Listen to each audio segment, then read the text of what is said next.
Olá pessoal, sejam bem-vindos a mais um vídeo do Grupo de Computação Competitiva do Cefet-MG. Eu sou Rafael e hoje iremos resolver mais um problema do CSS Problem Set, o problema Consultas de Intervalos de Valores, Range Interval Queries.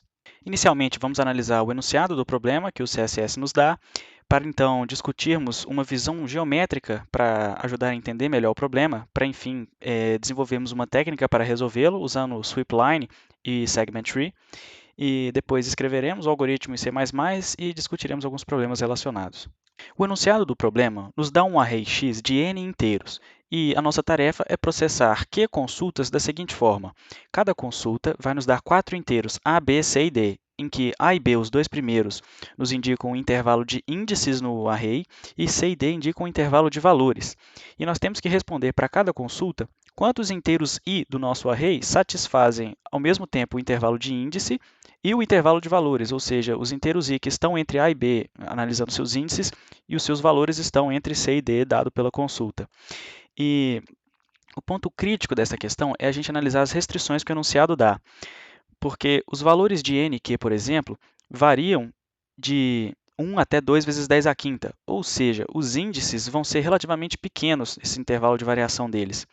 Agora, os valores que podem entrar nas posições do array podem variar de 1 até 10 à nona. E isso impede que a gente use os valores diretamente como índices de alguma estrutura de dados, sem usar técnicas como compressão de coordenadas ou alguma outra coisa. E podemos usar a geometria para conseguir enxergar melhor este problema. Se pensarmos que cada elemento índice-valor, cada par índice-valor, seja um ponto num plano em que a gente define o eixo x como sendo o eixo dos índices e o eixo y o eixo dos valores, cada consulta que queremos resolver é nada mais, nada menos do que contar quantos pontos estão dentro de um retângulo definido com x variando de a até b e y variando de c até d. Então, como nós não precisamos responder todas as consultas instantaneamente, ou seja, nós podemos ler todas primeiro para depois processá-las, nós vamos usar o processamento offline. E a ideia vai ser a seguinte: nós vamos transformar uma consulta de intervalo de C para D, que são o intervalo dos valores, na diferença entre duas consultas de prefixo, ou seja, uma consulta em D menos a consulta de C menos 1. E isso resulta no quê? Resulta na diferença de quantos pontos tem valor menor ou igual a D, menos quantos pontos tem valores menores ou iguais a C menos 1.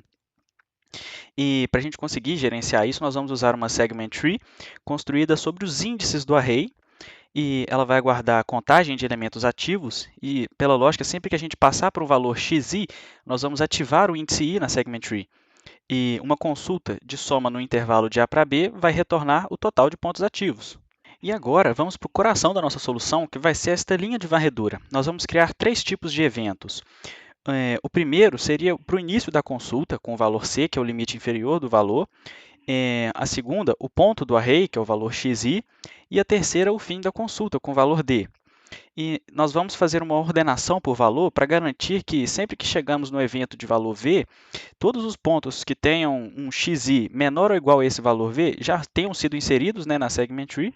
E isso vai garantir que a complexidade final seja bem eficiente, com O de n mais q vezes log n, que vai permitir que a gente passe no limite de tempo do problema. Então, agora vamos discutir a implementação em C++. Vamos fazer a implementação de uma segment tree iterativa, por ser um pouco mais leve e rápida do que a recursiva. A nossa árvore, que é esse array tree, ele vai ser construído sobre os índices do array original. Temos esta função setVal, que serve para ativar o índice, e basicamente o que ela faz é colocar 1 na posição P. A função getSum vai fazer a soma no intervalo de L até R, ou seja, ela vai contar quantos índices estão ativos entre L e R naquele momento. E essa implementação parece complicada, mas não é, ela simplesmente faz uso dos operadores bitwise.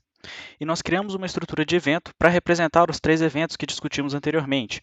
E essa estrutura vai guardar um valor do evento, que pode representar o valor numérico xi, ou os limites c e d da consulta, e um tipo, que indica, como a gente viu antes, os eventos de início da consulta, um evento de um ponto xi, ou um evento de fim da consulta.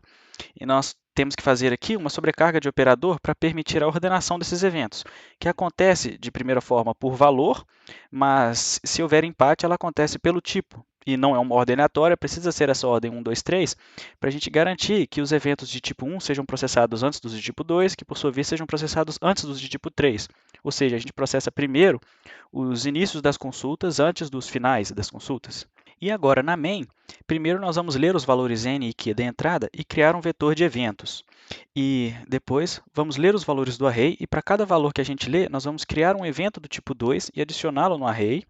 E vamos usar 1 para guardar o índice i. Depois, a gente vai ler todas as consultas, ler os valores a, b e c, d delas, mas não vamos fazer o processamento ainda. Primeiro, nós vamos adicionar os eventos no vetor de eventos, um evento do tipo 1 para o valor c e um evento do tipo 3 para o valor d. E nós guardamos o id de cada consulta para a gente poder reconstruir depois também. Terminando esse loop, nós vamos ordenar este vetor de eventos, com base nas regras de ordenação que definimos lá na estrutura, e criaremos um vetor de resultados de long para essas consultas. Depois a gente vai percorrer esses eventos, agora ordenados, e basicamente, se ele for um evento do tipo 1, nós vamos fazer o quê? Vamos subtrair do resultado a contagem atual, porque nós estamos usando a lógica de soma de prefixos. E nós queremos remover tudo que apareceu antes do intervalo de valor começar. Agora, se o evento for de tipo 2, nós vamos chamar a função setVal, porque nós precisamos acender o índice desse número na segment tree. E a partir de agora ele vai começar a contar nas somas. Já se for um evento do tipo 3, nós vamos somar a contagem atual ao fim do resultado, que seria representando o fim de uma consulta.